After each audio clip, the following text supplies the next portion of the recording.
Hello दोस्तों, आज का हमारा टॉपिक है सेल। ठीक है, आज हम जानेंगे सेल के बारे में। सेल की खोज कैसे हुई, इसकी क्या क्या थियरीज हैं, इसके स्ट्रक्चर क्या हैं, इसके फंक्शन क्या हैं, सेल ऑर्गेनेल्स के बारे में। ठीक है, आज हम बेसिकली सेल के बारे में ए टू जेड पढ़ेंगे। ठीक है, फर्स्टली हम देखते हैं कि सेल हम 6, 7, 8 आदि क्रम से हम सेल को कहीं ना कहीं क्लासेस में पढ़ते हुए आए हैं। तो हम बेसिकली पढ़ा रहे हैं, आप लोगों को बता रहे हैं, क्लास 9th का एनसीईआरटी पढ़ा रहे हैं, जिसमें पहला चैप्टर क्या है, सेल है। ठीक है, तो cell is the fundamental structure and function unit of living beings. Cell क्या होता है, फंडामेंटल एंड स्ट्रक्चरल यानी कि संरचनात्मक और मौलिक क्रियात्मक इकाई क्या है, लिविंग बींग्स की। ठीक है, स्मॉलेस्ट पार्ट ऑफ बॉडी, ये हमारे शरीर के किसी भी जंतु के शरीर की, किसी भी प्लांट के शरीर की सबसे छोटा पार्ट होता है। ठीक है, organism including our cells start life has single cell called the egg. सभी ऑर्गेनिज्म, सभी जीव इंक्लूडिंग आवर सेल यानी कि हमको भी इंक्लूड करके सभी लोग अपना लाइफ कहाँ से स्टार्ट करते हैं, एक सिंगल सेल से स्टार्ट करते हैं, जिसको क्या बोलते हैं, ईग बोलते हैं। ठीक है, ईग क्या होता है, जब ईग स्पर्म से फर्टिलाइज होता है, एक सिंगल ही सेल होता है। ये फर्टिलाइज होके फिर मरुल्ला, ब्लास्टुला, गैस्ट्रुला, गैस्ट्रुलेशन होके हम न्यू यंग वंस बनते हैं, लेकिन पहले क्या होता है, एक ही सेल से बना होता है। ठीक है, आइए जानते हैं हम इन्वेंशन ऑफ माइक्रोस्कोप, यानी कि माइक्रोस्कोप के ही द्वारा क्या हुआ था, हमारी सेल खोजी गई थी। तो माइक्रोस्कोप का इन्वेंशन क्या कैसे हुआ था, आइए देखते हैं हम। First microscope constructed by Dutch scientist Antony von Leeuwenhoek. ठीक है, एंटोनी वॉन ल्यूवेनहॉक ने पहला माइक्रोस्कोप का कंस्ट्रक्शन किया था, जिसको सिंपल माइक्रोस्कोप बोला गया था। ये क्या था, सिंगल बाई कॉन्वेक्स लेंस का था। ठीक है, और दूसरा कौन बनाया था, रॉबर्ट हुक ने बनाया था। ठीक है, developed microscope by using two lens called compound microscope. इन्होंने क्या किया था, दो लेंस को यूज करके बनाया था, जिसको कंपाउंड माइक्रोस्कोप कहा गया। ठीक है, इसी माइक्रोस्कोप से इन्होंने क्या किया था, खोज किया था किसका, सेल का। ठीक है, आइए जानते हैं हम सेल थियरी के बारे में, यानी कि सेल के बारे में कुछ थियरीज दी गई हैं जो क्या कहती हैं कि सेल का क्या क्या कैसे ओरिजिन है। ठीक है, आइए देखते हैं। इन 1838 यम स्लाइडेन एक जर्मन बोटेनिस्ट, एक जर्मन बोटेनिस्ट है, जिन्होंने क्या कहा, every plant made up of large number of cell, यानी कि प्रत्येक प्लांट जो होता है लार्ज नंबर ऑफ सेल से बना होता है। कौन कहा था, स्लाइडेन ने कहा था।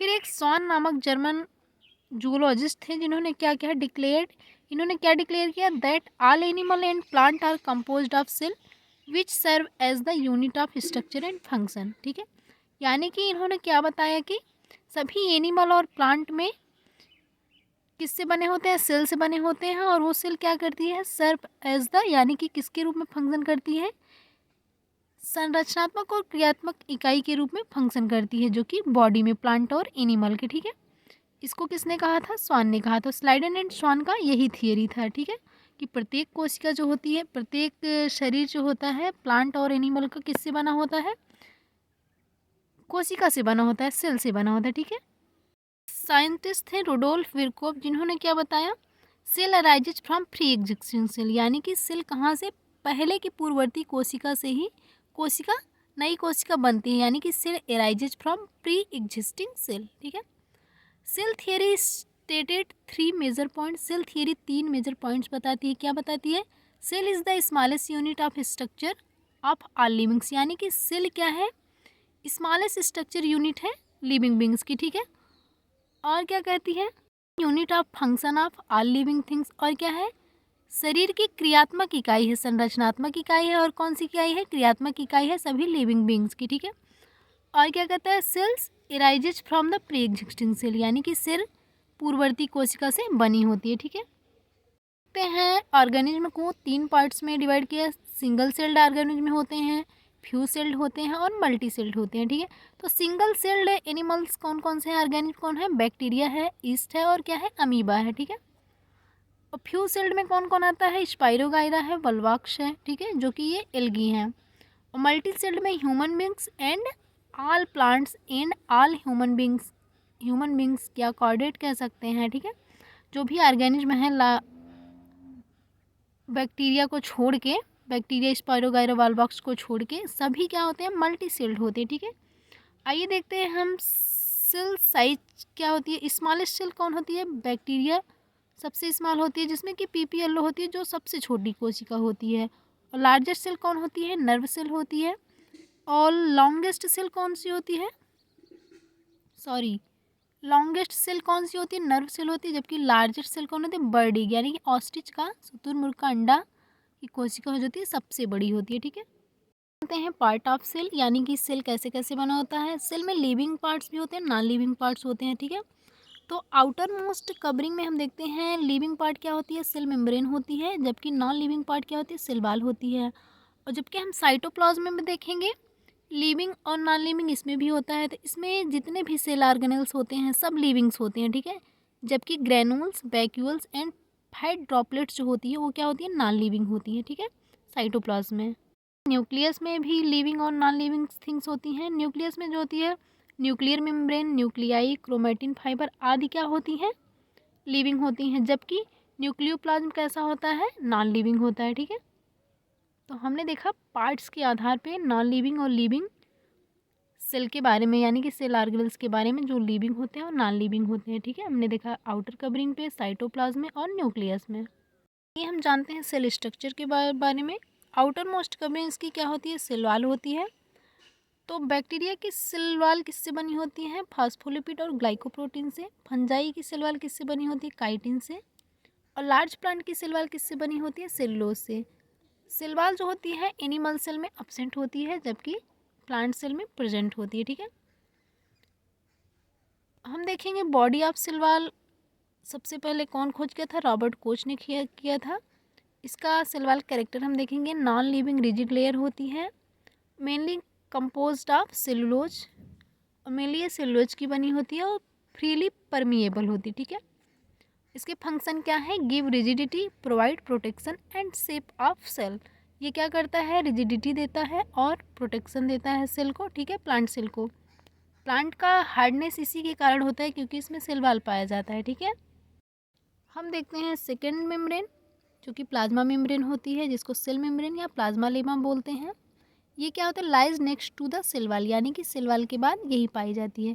थिन परमिएबल, लिविंग, फ्लेक्सिबल होती है, made up of lipoprotein and carbohydrate. ये लाइपोप्रोटीन और कार्बोहाइड्रेट की बनी होती है। इसके फंक्शन क्या होते हैं, separate content of the cell to its surrounding, यानी कि ये क्या करता है, सेपरेट करता है सेल को इसके सराउंडिंग मटेरियल से। ठीक है, और रेगुलेट क्या करता है, entry of solute and ions, और रेगुलेशन करता है कि कौन कौन सेल में आ सकता है, कौन नहीं आ सकता। और मेंटेन क्या करता है, shape of cells, shape of cell को भी मेंटेन करता है। ठीक है, पार्ट हम देखते हैं सेल का, साइटोप्लाज्म होता है, जो कि all the part inside plasma membrane except nucleus. Nucleus को छोड़ के जितने भी पार्ट होते हैं प्लाज्मा मेम्ब्रेन के अंदर सब क्या कहलाते हैं, साइटोप्लाज्म कहलाते हैं। ठीक है, इनका फंक्शन क्या होता है, मेटाबॉलिक एक्टिविटी करते हैं ये, और क्या करते हैं, seat of earlier step of respiration, यानी कि रिस्पायरेशन की क्रिया क्या होती है, पहली इसी में होती है साइटोप्लाज्म में। ठीक है, एनरोबिक रिस्पायरेशन। ठीक है, हम देखते हैं प्रोटोप्लाज्म के बारे में। प्रोटोप्लाज्म क्या होता है, इलास्टिक विस्कस कोलाइडल सिस्टम है, जो कि साइटोप्लाज्म में ही पाया जाता है। डुजार्डिन ने इसको सरकोड नाम दिया था, पुरकिंजे ने क्या दिया था, प्रोटोप्लाज्म दिया था। जबकि हक्सले ने क्या कहा था, physical basis of life, protoplasm is the physical basis of life है। ठीक है, और डुजार्डिन ने क्या कहा था, सरकोड नाम दिया था प्रोटोप्लाज्म का, यानी कि जीव द्रव्य का।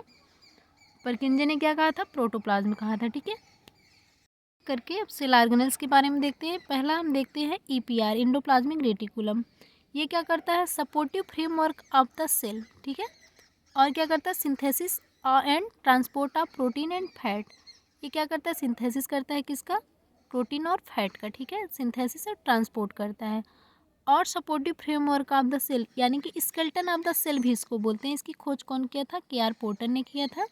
ठीक है, राइबोसोम और ईपीआर को कंजॉइंटली क्या बोलते हैं, माइक्रोसोम बोलते हैं। दूसरा सेल ऑर्गेनल हम देखते हैं माइटोकॉन्ड्रिया। कॉन्ड्रिया को क्या बोलते हैं, powerhouse of the cell बोलते हैं। इसकी खोज कोलिकर ने की थी।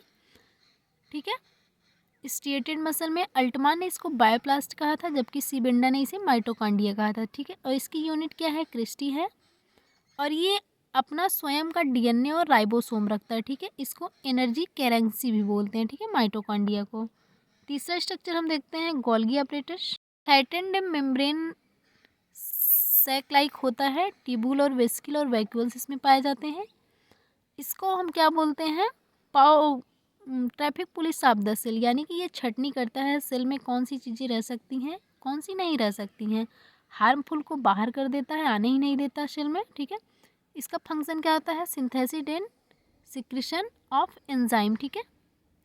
Formation of acrosome of sperm, acrosome यानी कि स्पर्म के जो एक्रोसोम होता है कैप लाइक स्ट्रक्चर कौन बनाता है, गोल्गी बॉडी बनाता है, ठीक है। और इसको क्या किस नाम से और जानते हैं, डिक्टियोसोम के नाम से जानते हैं, ठीक है। स्ट्रक्चर राइबोसोम जो कि नॉन मेम्ब्रेनस होता है और न्यूक्लियोप्रोटीन का बना होता है, ठीक है। रॉबिन्सन एंड ब्राउन ने इसको प्लांट सेल में खोजा था, जबकि पेलाडे ने इसको कहाँ खोजा था, एनिमल सेल में। ये क्लोरोप्लास्ट, माइटोकॉन्ड्रिया, ईपीआर आदि में स्वयं का पाया जाता है राइबोसोम, ठीक है। हम देखते हैं lysosome, membrane sac bounded sac budded from Golgi body, यानी कि ये गोल्गी बॉडी का ही पार्ट होता है जो कि उससे अलग हो गया होता है। और ये एंजाइम कंटेन किए रहता है, ठीक है। 40 type of enzyme contain it, ठीक है। इसको क्या बोलते हैं, suicidal bag of the cell बोलते हैं, ठीक है। राइबोसोम क्या करता है, प्रोटीन के संश्लेषण में, सिंथेसिस में हेल्प करता है। देखते हैं centrosome, initiated and regulate cell division. ये क्या करता है, सेंट्रोसोम इनिशिएट यानी कि शुरुआत करता है किसका, सेल डिवीजन का, और रेगुलेट करता है। फॉर्म स्पंडल फाइबर, ठीक है। प्लास्टिड क्या होता है, क्रोमोप्लास्ट, क्लोरोप्लास्ट, ल्यूकोप्लास्ट और एंथोसाइनिन पिगमेंट देता है। क्लोरोप्लास्ट क्या करता है, प्लास्टिड कहाँ पाया जाता है, हमारे प्लांट्स में पाया जाता है, ठीक है। और न्यूक्लियस क्या होता है, regulate cell function, cell function को रेगुलेट करता है। If remove the cell dies, यानी ये सेल से बाहर हो जाए तो सेल डाइज यानी कि सेल मर जाती है, यानी कि ये सबसे इम्पोर्टेंट चीज़ है एक सेल का, ठीक है। कंटेन क्रोमोजोम, ये क्या करता है, क्रोमोजोम कंटेन किए रहता है, यही हेरिडिटी को एक जनरेशन से दूसरे जनरेशन में इसी के द्वारा लक्षण जाते हैं, ठीक है। हम देखते हैं न्यूक्लियस को। न्यूक्लियोलस क्या करता है, प्रोड्यूस राइबोसोम, ठीक है। Participate in protein synthesis, forming and storing RNA, ठीक है। और क्या करता है, dictate ribosome to synthesis protein, यानी कि राइबोसोम को निर्देशित करता है किसके लिए, प्रोटीन के संश्लेषण के लिए, सिंथेसिस के लिए, ठीक है। देखते हैं सेल में पाया जाता है क्रोमैटिन फाइबर, जो क्या करता है, कैरी हेरिडिटरी इन्फॉर्मेशन, ठीक है। और किससे बना होता है, डीएनए के थ्रेड से बना होता है, ठीक है। अगला स्ट्रक्चर ग्रेनुल्स देखते हैं। Starch and fat containing granules serve as food for the cell, ये क्या करता है, फूड के रूप में वर्क करता है, यानी कि सेल को न्यूट्रिशन प्रोवाइड करता है, ठीक है। स्टार्च एंड फैट कंटेन किए रहता है ग्रेनुल्स, ठीक है। तो हमने क्या देखा, हमने देखा सेल ऑर्गेनेल्स के बारे में, बहुत विस्तार से तो हमने नहीं पढ़ा, लेकिन हमने जनरल इसके बारे में पढ़ लिया है कि कौन कौन सा सेल क्या है, कैसे है, इसके क्या क्या फंक्शंस हैं, ठीक है। इसलिए हम पाते हैं कि सेल हमारा दो टाइप का होता है, eukaryotic cell and prokaryotic cell. Eukaryotic cell किसको बोलते हैं, जो वेल डेवलप्ड सेल ऑर्गेनल्स में पाए जाते हैं, जैसे डबल बाउंडेड मेम्ब्रेनस जिसमें ऑर्गेनल पाए जाते हैं, उन्हीं को यूकैरियोटिक कहते हैं। जबकि प्रोकैरियोटिक आदि टाइप के प्रिमिटिव एनिमल्स ऑर्गेनिज्म में पाए जाते हैं, उन्हीं को क्या बोलते हैं, प्रोकैरियोटिक, ठीक है। उसमें न्यूक्लियर मेम्ब्रेन, प्रोकैरियोटिक के न्यूक्लियस में न्यूक्लियर मेम्ब्रेन नहीं पाई जाती, बस ऐसे डीएनए थ्रेड लाइक में पाया जाता है, यानी कि डेवलप्ड नहीं होते हैं, ठीक है। और ऐसे ही हम एनिमल एंड प्लांट सेल को डिवाइड करते हैं दो भागों में, क्या क्या इसमें डिफरेंसेस होते हैं। तो प्लांट सेल का मेनली डिफरेंस क्या होता है कि उसमें सेल वॉल पाई जाती है, जबकि एनिमल सेल में सेल वॉल नहीं पाई जाती है। और एनिमल सेल में क्या होता है, सेंट्रोसोम पाया जाता है, जबकि प्लांट सेल में नहीं पाया जाता है, ठीक है। यही कुछ संरचनाएं होती हैं जो कि प्लांट सेल को और एनिमल सेल को अलग करती हैं, ठीक है। इसको हम फिर कभी किसी वीडियो में आपको अच्छे से पढ़ाएंगे। तो आज हमने देखा जनरल अकाउंट ऑफ सेल, ठीक है। Thank you.